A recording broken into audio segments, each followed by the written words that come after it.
Hey, Derek Randall, how you doing? Pretty good. How you guys doing? Thanks for having me. Dude, this is great. Thank you for coming on. I know that lately your schedule has been jam-packed. Yeah, absolutely. We just got off our spring tour. It was a lot. It was a blast. We just dropped the album. Got 500,000 streams already in a month. So all the support's coming out here, and just it's nonstop. I think we got CMA Fest was in a couple weeks here down in Nashville. So yeah, it's just keeps moving. But that's a good problem, man. Staying busy. It's a great problem to have. 500,000 streams. That is quite a milestone. Yeah, we're I feel like it's more than I deserve, but I'll take it. I appreciate everybody that hits the play button, you know what I mean? Yeah, absolutely. I mean, I can see why it got so much traction. I was on my way in here and it's a beautiful New England day, 70 something degrees, and I had Yeah. all my windows down. I was cranking up light up the night. Yeah, that's a summertime jam, man. That one's for originally wrote that one about I have these few friends, and sometimes, man, like on a Friday night, you call them up, there's nothing going on, and it ends up you hanging out with them till Sunday morning, and it's just one of those things. So yeah, and it's always in the summertime when stuff's going on. Yeah. Yeah, no, that's a great song. It's almost like you got Godsmack and Garth Brooks and put them in a shaker, shook them up and poured it out. It's you get quite a Yeah. interesting sound. Yeah. So growing up in Missouri, man, it's like I grew up listening to Garth Brooks. My dad was a big Garth Brooks fan and listening to his Double I, but my dad also was really big into the Scorpions. So I was listening to like Rock You Like a Hurricane, No One Like You, those like just driving rock ballads. And then I got into I was in a rock band a long time ago, and then when I started writing songs a couple years ago that were more just me, it kind of hits the middle. Like, yeah, I got those rock vibes, but I got a little bit of country. And growing up in Missouri, man, that's just kind of how it is, man. Yeah, it's So almost like you created your own genre. I don't know if I would say that, but hey, if someone else wants to say that, that's Yeah, fine. it kind of sounds like high energy country, like you say Yeah, there you go. in your bio, mixed up with rock and roll. Yeah. I call it rock and roll with a country soul, man, because we do grip it and rip it. And I joke at the shows. I say we got two moods. We are either like turning it up, cranking and partying, or our ballads are about crying about what happened the next day, So Yeah, and it looks like your absolutely. crowds by watching the videos looks like your crowds really are into it and they love what they hear. So Yeah, it's starting to take off. The TikTok's starting doing good. The all the social media is cranking up. So it's amazing to me every show that we do. There's more people showing up that, I look out and they're singing the words right back. I'll take my in-ears out and just listen to them. Man, it's beautiful. Yeah, a lot of people don't I don't know if other musicians feel like this or if it's just me. A lot of these songs are stories of my life. They're actually mine. And sometimes you write these songs and you're like, man, maybe I'm the only person that ever felt this. But then, you get there and you see all these people like really connect and they sing that song back to you. And you're like, man, I don't feel so alone. Like this is, for me just as much as it is for the fans that come out. So, man, it's just been super special to hear everybody kind of singing them back to us, every night. I say that all the time that the reason I do this is for the connection. A concert is like one place where you can look around and you're standing next to somebody that you would never ever in a million years stand next to in any other part of your life, but at that moment you guys are all one, everybody's singing together, and that's one of the most beautiful things you can have in life, where you have all those thousands, or even if it's just a couple hundred people or 10 people, when everybody's one and singing that song, like that's life right there. yeah, that's really inspirational, really, that you're able to touch all those people and they, touch you back basically by, Absolutely. by loving your music. Absolutely, man. I can tell you right now, there's a couple times, like the first time that I could hear them singing louder and it came through the in-ears, man, I almost teared up a little bit, just because it was like, I can't even believe that this is happening. It was just, it means a lot. Right, right. So the music industry is hard to break into. So, you started out and, you got a few people first, you got your family and your friends came and this and that. When did it start to take off for you? Because, like you said, one of your newly released songs just hit 500,000 listens. Yeah, yeah, it's our album as a whole. So Oh, it's like, thanks. yeah, it's and Better. I think it's just recently in the last few months we started pushing really, really hard on um touring and getting everything going. And it feels like that momentum just it starts going up. And I have a really, really great team down in Nashville. That with the label, and I have great distribution. It's like everything kind of slowly starts to pick up, and then you just blink, open your eyes, and then all of a sudden, all this stuff that you dreamed about years ago when you first go to Nashville or wherever you go, all of a sudden it's there and it's happening, and you're just like, wow, all this hard work is going off. But to answer your question, yeah, I think it's just now starting to happen, and we're loving it every minute. Wonderful. Hey, Mark. Hey, John. Hey, Derek. Hey, Mark, how's it going? Fantastic. Thank you. How are you doing? Oh, I'm doing pretty good. The only thing I'm down about right now are my St. Louis Cardinals, man. I need them to pick it up a little bit this year. We have another friend from St. Louis, a Cardinals fan. Have you talked about I have not mentioned Jeff Batson from St. Louis? And he's a Nashville guy now. Okay, cool. Yeah, I don't know him personally, but He's big on the Cardinals and that area. So let's see. When was the last time the Red Sox ran into the Cardinals in a? oh, we don't have to talk about that. We don't have to talk about that. So my team, so my manager, the people, my label reps, they're from Boston, and man, we get into it all the time. But he's a huge Bruins fan, so like, yeah, he has those World Series that you guys took from us. At least I got the last laugh for right now with the Blues a couple years back. Yeah, you get that one. someone got in contact with me. Oh, okay. Oh, that's Christina. She's my PR person. She's from. I get it. She's actually I'm gonna give Justin crap when I see him, but she's married to my manager and my label guy, Justin. They're both from Boston.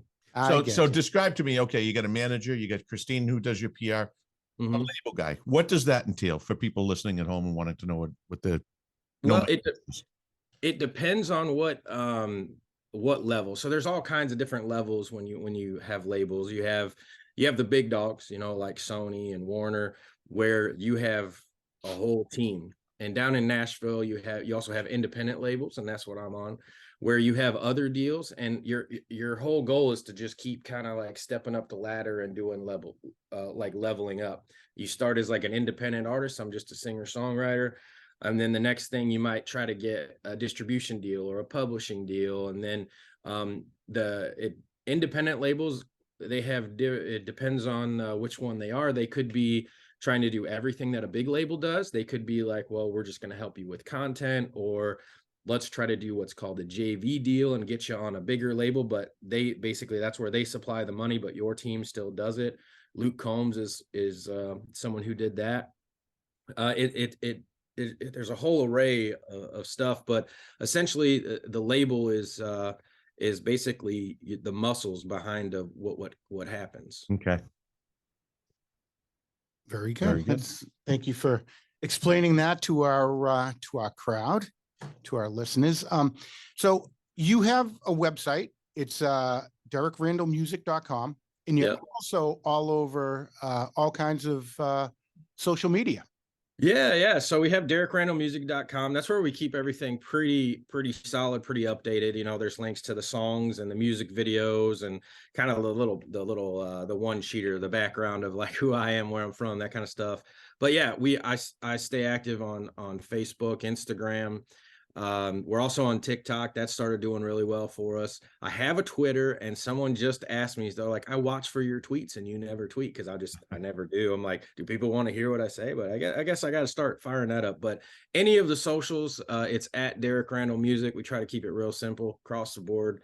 And we're always posting the videos from the shows, and especially the fan photos. Every time I get a fan photo, I'll put it up there, and I respond to every single message that we get, every single one. So excellent. I appreciate all the support that we get on there. Yeah, absolutely. So for our listeners, you are listening to Musicians and Beyond with Sarabian and Lawhorn, or sometimes Lawhorn, Sarabian. It depends who's in the studio first. It actually depends on who created the logo. That's true. Yeah.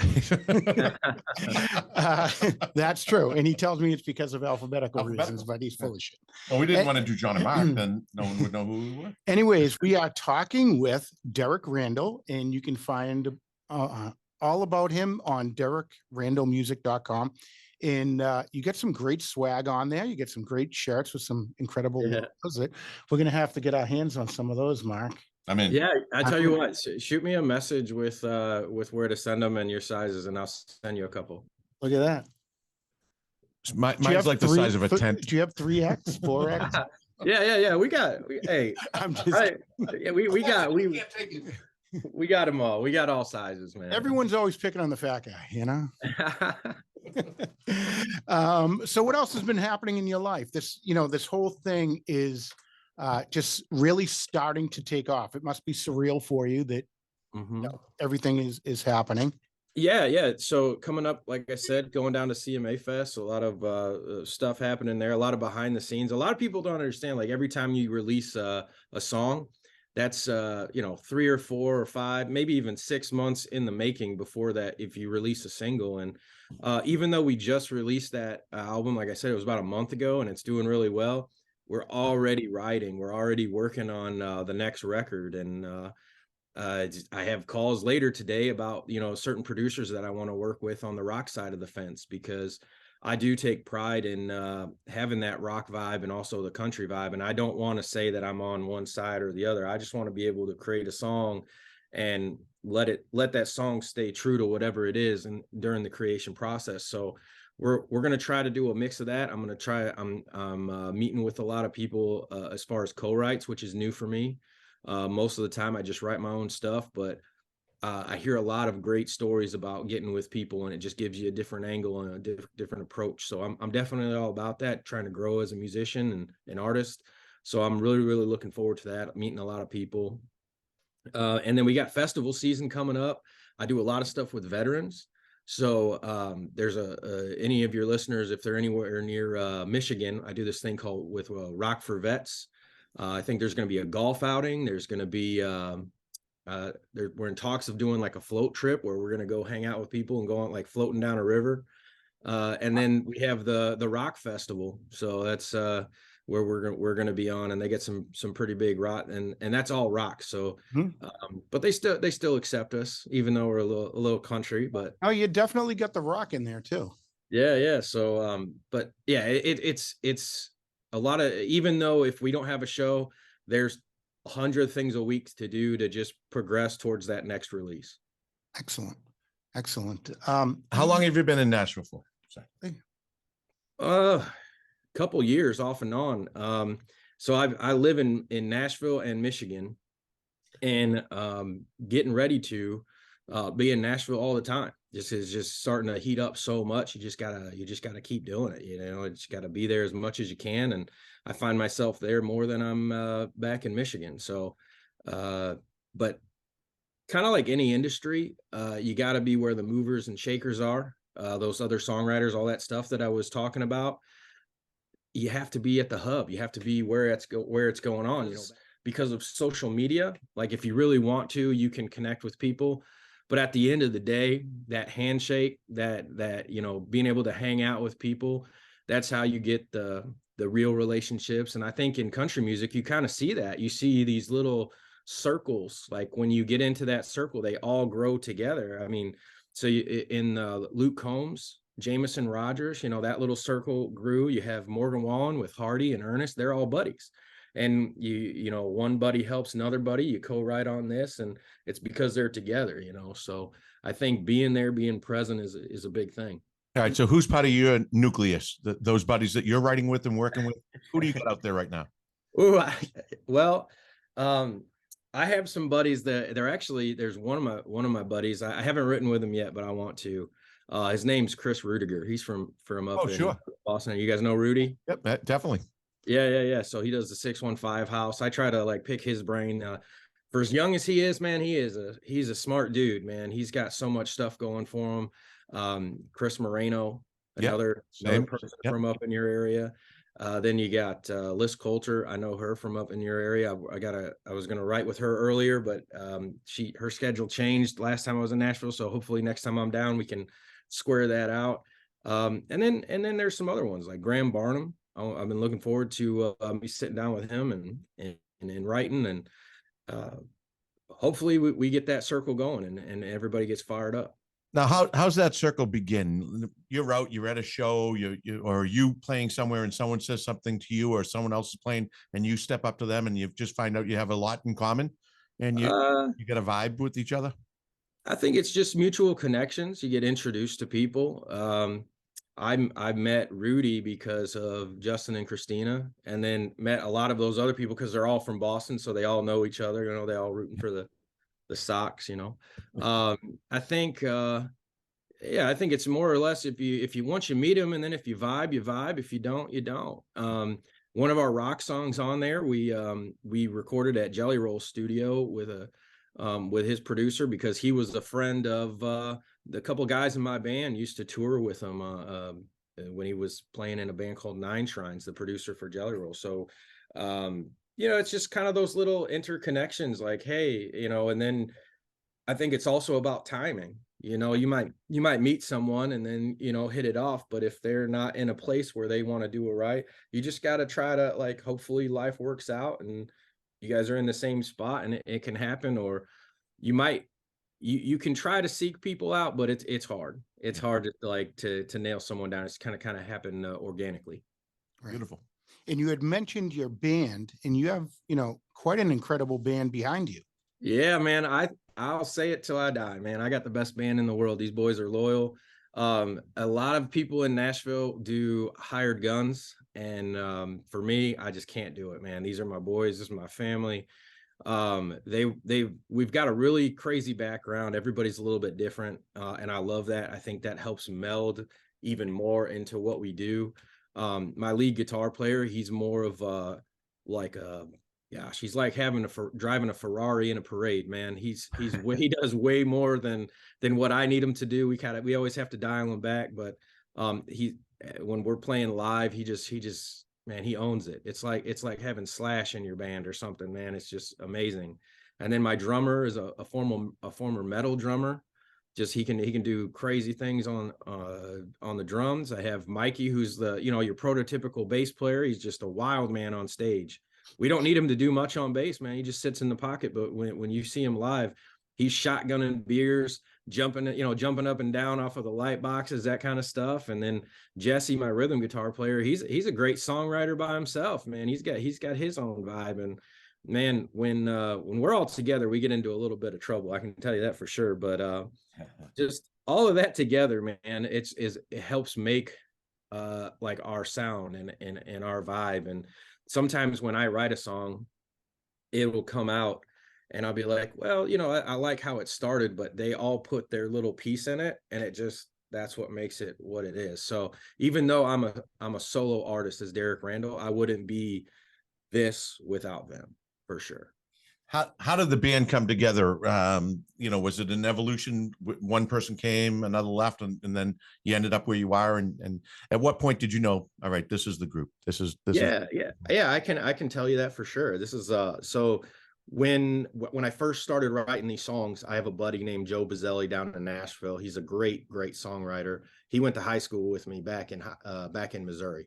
Oh. And I started writing a few songs. I was in a rock band a long time ago. And then when I started writing these songs, I sent them to him. He's like, hey, you should come down. And Jonesy was in that, my lead guitar player was in that rock band. So I talked him into like, hey, we should do this again. He was like, I don't know, man.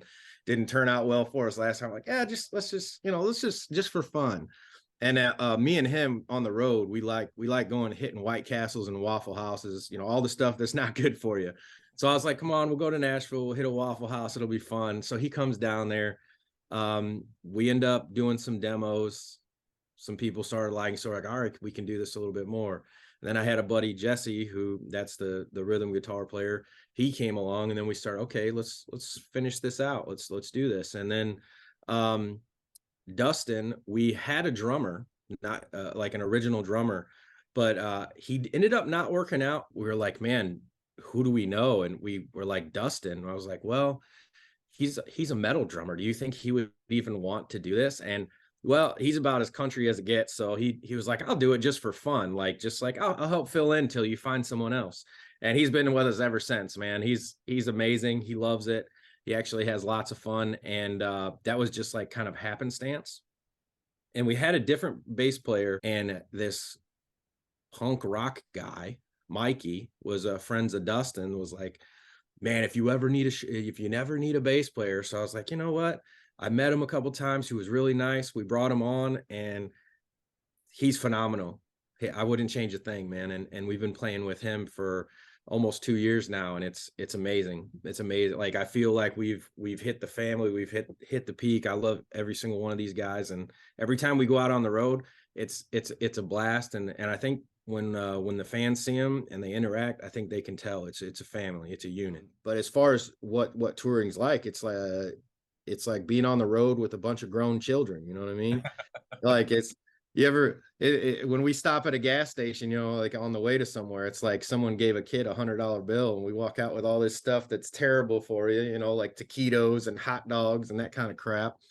And yeah, that's it's terrible. Usually we have to detox afterwards. Oh, I'm just sure. because of all the crap that we're just eating on the road. Yeah. I'm heading out Thursday to the Indy 500. I'm a Steak and Shake guy, so I can't Oh yeah. get there and get into a Steak and Shake at 2:00 in the morning. Oh man. Yeah. There's certain places that we're not allowed to stop anymore because of the boys. I got some big boys in my van too, man. White Castles is off limits. Like, we won't stop at a White Castles anymore. That's a no.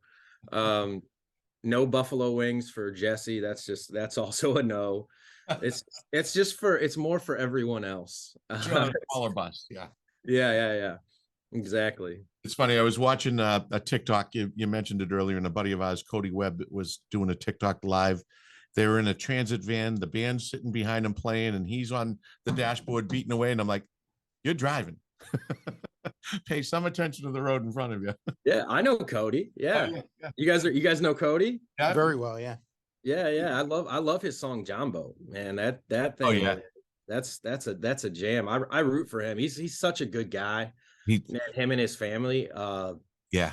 If there was one guy that I could be like, if you could press fast forward, because they're, you know, you meet him and he's just so genuine. All of his songs, man, I would put my vote in, like, I don't know, like, have him make it, because he's Very phenomenal. positive kid, and he's got it going on. He's got a lot of good stuff happening, and we're happy for him.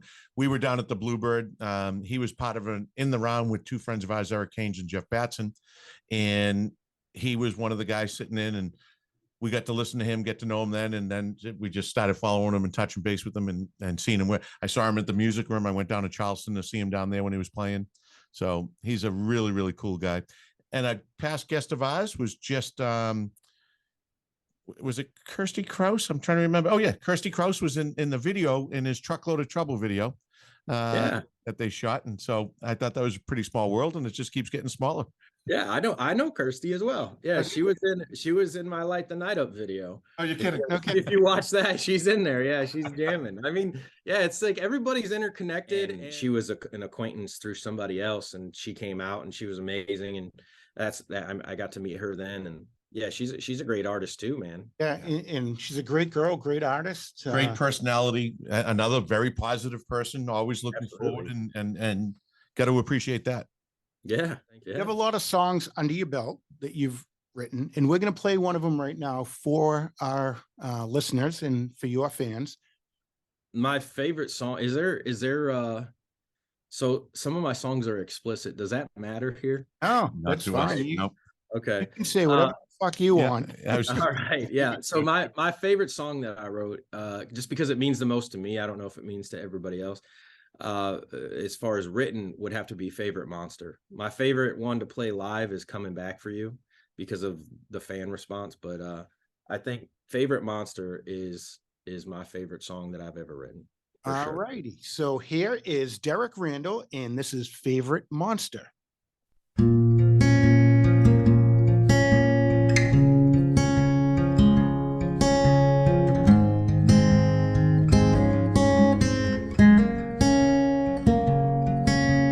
Press you to my lips. lips and I pull the trigger.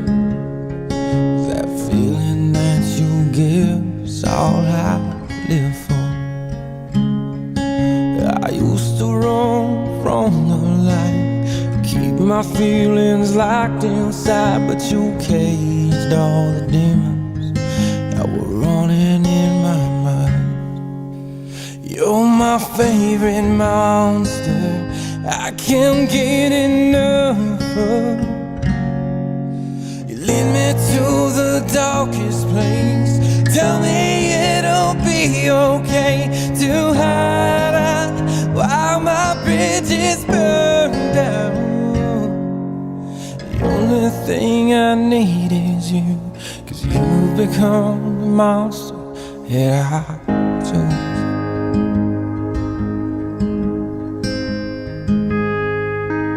All the walls that are in my way are all the walls that I created. You tear them down in a fucking rage without saying a goddamn thing.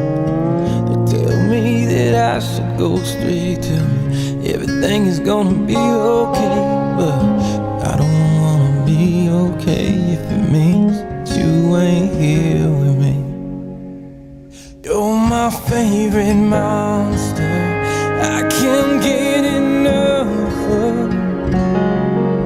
You lead me to the darkest place, tell me it'll be okay to hide out while my bridges burn down. The only thing I need is you, 'cause you've become the monster that I chose.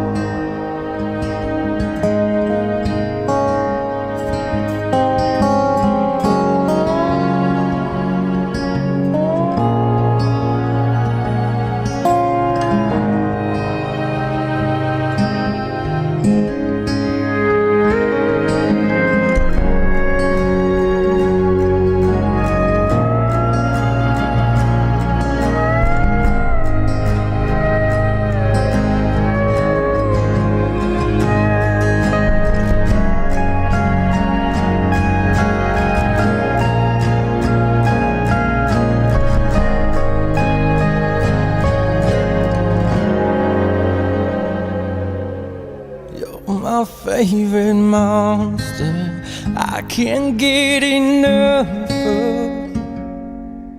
You lead me to the darkest place, tell me it'll be okay to hide out while my bridges burn. The only thing I need is you, 'cause you've become the monster that I chose.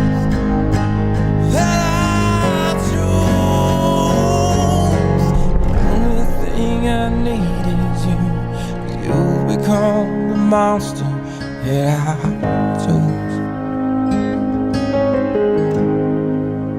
Monster that I chose.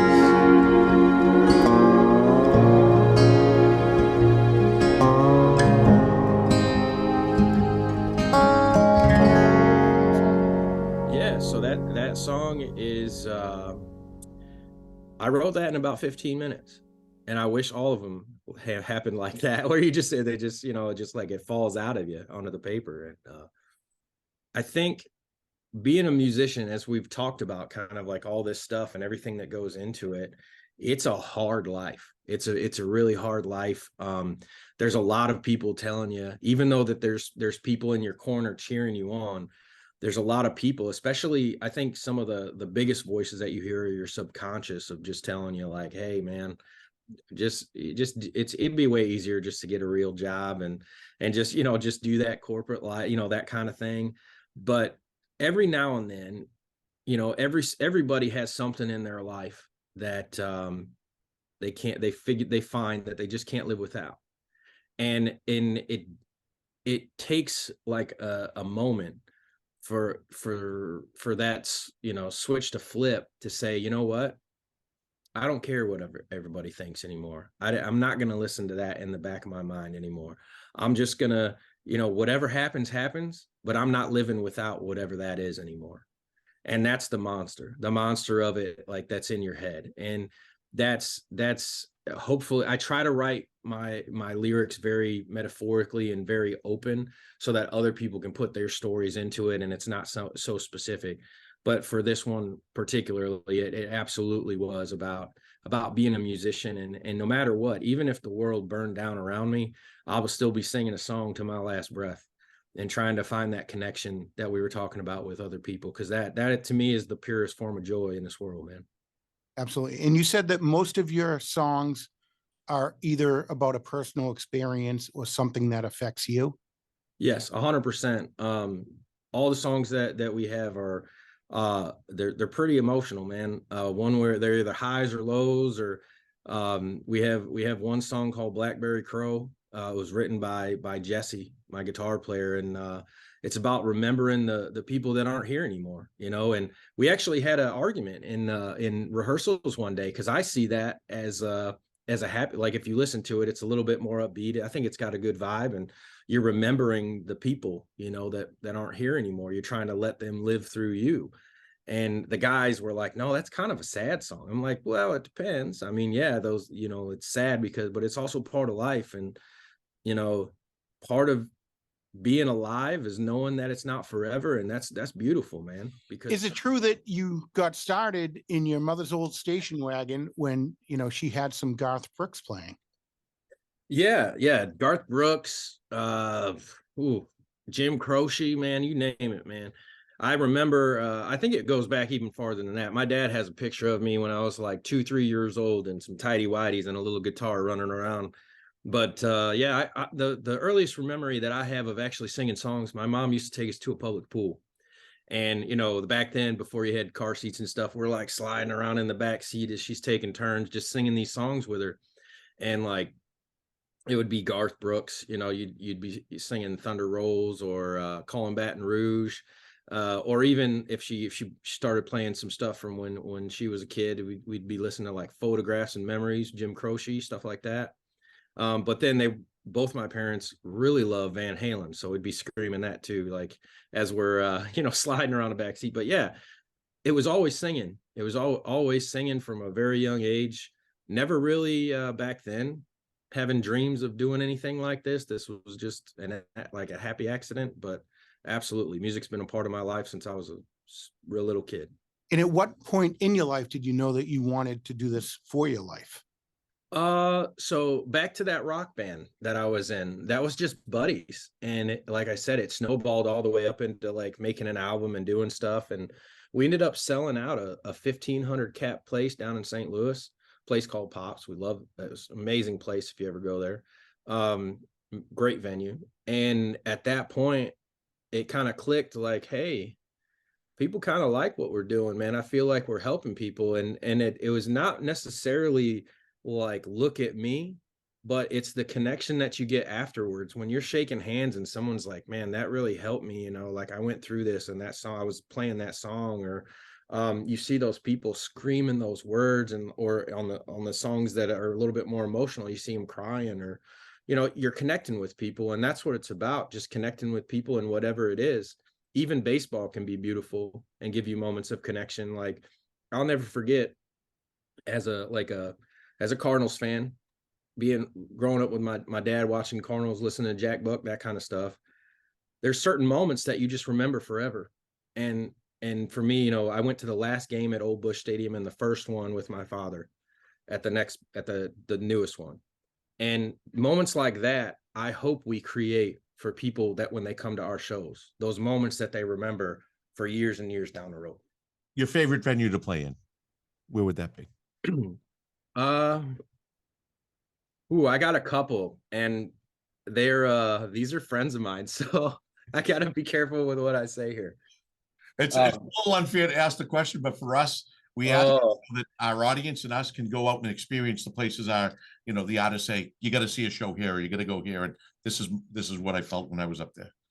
Okay, I'll give you three. I'll answer that with three, just so I can cover my bases. I think if you're in Nashville and you want to see some singer-songwriter stuff, I think there's a little bar called The Local that we played at, and you go in there and it's just like an acoustic vibe, and you're gonna see people that wrote songs that went triple platinum, and then right next to them is gonna be the songwriter that just came into town 2 weeks ago. You know, like it's a great vibe, and it's just amazing, like at that level. As far as my favorite little rock club to play, there's a place in Battle Creek, Michigan called the Music Factory, and it is outside. When you pull up on the outside, it just looks like it's a barn or just some like building, like a commercial building. But when you go inside, it just has the aura of a rock venue. And every band that plays there signs the walls with chalk. They know you by name. They have banners hanging out, and then the sound is amazing. Every time we play there, the fans show up and scream the lyrics to the songs, and that probably helps me like it every time when the fans keep showing up. But that was amazing. But we also recently played a place that just started doing music. It's a smaller club up in Traverse City called Encore 201. There's a barbecue joint right underneath it, and the venue owner himself just loves music so much. He does it in a town where there's really not a lot of venues up there. And we go up there, and it fits 120, 30 people somewhere in there, and he had it to the brim, turning people away. But the vibe, the lights go out over the main street. It's a smaller town, but there's lights that come out of the window. You can hear the music outside. You can smell the barbecue from downstairs. It's just like that small club, just really intimate feel. And it's really cool. It's a really cool club. If you're ever in Traverse City, definitely go there, not just for the club, but there's a barbecue joint, Sparks Barbecue downstairs. It's really good too. And that's pretty cool. That list. I'm trying to get Cody to come up here to Michigan, and then I'll go down to South Carolina and we do a little run together. We're hopefully we'll make that happen soon. Who would you like to play with? Oh shoot. Man. I think Hardy is a dream. I love that guy. I think he's helping like guys like myself that do a little bit of rock and country. Him and Jelly Roll, where they both had songs on the charts on rock and country at the same time, man. You want to talk about like something to aspire to, just to even be mentioned anywhere with them and anything, I would die a happy man. But those guys would be amazing. Brantley Gilbert, Shine Down Again. I would love to do something like that. Godsmack would be amazing. I think there's I think it's really cool when you do a little bit of cross genre stuff, especially with us. I kind of say like we're like the gateway drug either way. Like if you like rock, we might get you into a little bit of country. If you like country, we might get you into a little rock. So I think we could go either way. And I really like when if we can get onto shows with some bigger rock artists or country artists, because we're gonna show people a world that they might not normally see. Love it. So that's something that we could both agree on, Mark, because I'm a little bit rock and roll. Mark's a little country, and we kind of compare ourselves to Donnie and Marie. And yeah. That would be Marie, of course. And who would you compare your band to that's out there right now that has gotten to a level that you like to think that's kind of, we got the same vibe going? Ooh, Hardy is predominantly a country guy that does a little bit of rock and roll, and he's written a ton of hits that are just straight. He's written a bunch for Morgan. And then you have Jelly Roll, when he releases it, it's all a country album or all a rock album. Right. There's not too many people. I can't think of one off the top of my head that do it just like us, because we don't separate the two. We just throw it out there. Yeah, and some people really like that and they gravitate towards it and they're like, yeah, cool, which we love. But there's a lot of people still in the industry that are like, pick a lane, like pick one or the other. And I'm at the point, like we just said, like, I don't care. This is what it is. This is who I am, man. I hope you love it. But you do you. Exactly. This is who I am. And but I would have to say it would have to be Jelly Roll, Hardy, something like that. I think Brantley Gilbert's pretty close. He's still more on the countryside, but he's a little bit rock and roll. Yeah. I'd say he's still a little bit rock and roll. What a story Jelly Roll has, huh? Oh man. Man, him and his wife, man, they're amazing. Like if you start looking at, he was just talking about how he was living in a van and she was a high-end escort out in Vegas, and they just like they met each other, bet on each other, and they just were like, it's us against the world. Let's make this happen. And then seeing what he's doing now, man, and he's not your prototypical guy, man. When you see him, and you know, like Nashville, it's all about, you know, you see most of the artists that come out of there, they look like they should be, you know, almost models or something. And to have Jelly Roll break that scene and do what he did as an independent before he started getting this, man, that gives guys like me a little bit of hope, man. Yeah. And I appreciate everything he does, even though it's indirect, man. It's amazing. Yeah, he's battled hard to get where he is, and he's fought a lot of demons to get where he is. And Absolutely. it's great to see someone get over that and have the success that he's finding. Pretty cool. Yeah. And I think the fact that he's open with all that, and I think a lot of people are relating to like what he's doing. The first video I saw of him was, I mean, he was already pretty big. I mean, he did a lot of hip hop, but that song that he did, Save Me. Yeah. When I saw the video of that, I was like, Wow. for me to connect with some music, it has to be real, like authentic. Like I can connect with it. And that song, I was like, I get you. I understand you. And I am 100% behind you. From the moment that I heard him sing that song and I saw that video, it was just, I'm a huge fan. And then it was like a year later that I was recording at his house on Music Row. And it was just kind of like one of those weird full circle things. And I was like, man, I never got to meet him, but it was still cool just being in that house after seeing that video. And it's like one of those moments where you're like, wow, it's funny how the world works. And cool. Just a fun fact, in the bathroom in there, he's got a neon jelly donut sign in the window in the bathroom. I thought that was pretty fun. Love it. Yeah, that There's is one question that I always like to ask, and one of us gets it out at some point or another. Sure. You've gone through a lot on the road to get where you are. What is the one most important lesson that you've learned that another musician coming up should hear? I think it is, if you truly believe in your heart that this is what you're supposed to do, never give up and don't stop. After the rock band that I was in broke up, man, I was jaded for a lot of years. It took me a while to touch a guitar again. And as soon as I did, everything fired right back up. And if I wasn't so stubborn and if I could get out of my own way, because in my heart, I still knew it. I still believed that music was my path in life. And no matter what happens, stay true to yourself, stay positive, and just don't give up. It doesn't matter. And at the end of the day, you got hours before you find it, right? 10,000 hours. You got to do it, man. You got to put in the work, and you got to just keep doing it and love what you do, whether you play in front of 5 people or 5,000, doesn't matter. Just know that you're helping people. Even if you help one, everybody says it, but if you help one person, man, that's the world. You could be making a difference that you don't even know. Amen. So just keep trying to bring joy to the world and being true to yourself. We appreciate that, and hopefully our audience learns from that. And you've probably inspired someone through this conversation, and you've probably helped someone keep on that leg of the journey. So we thank you for that. I'm sure they thank you for that. Yeah, and we want to thank you in general.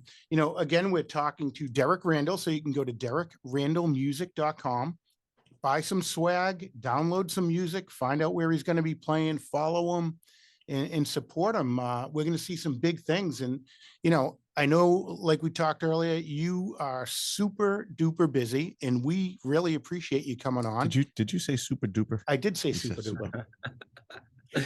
You guys being Boston guys, I'm surprised you didn't say wicked. Yeah, wicked busy. It's part of his lexicon. It's there.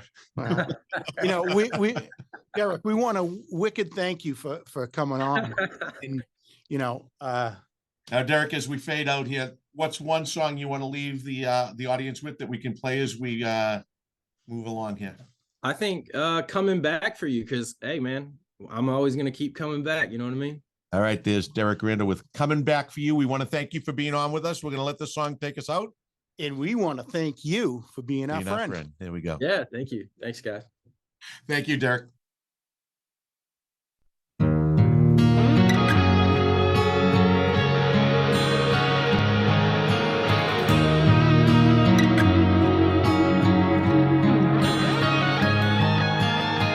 I need to open my eyes to medicating with these strings, 'cause there is nothing like satisfying all your selfish needs.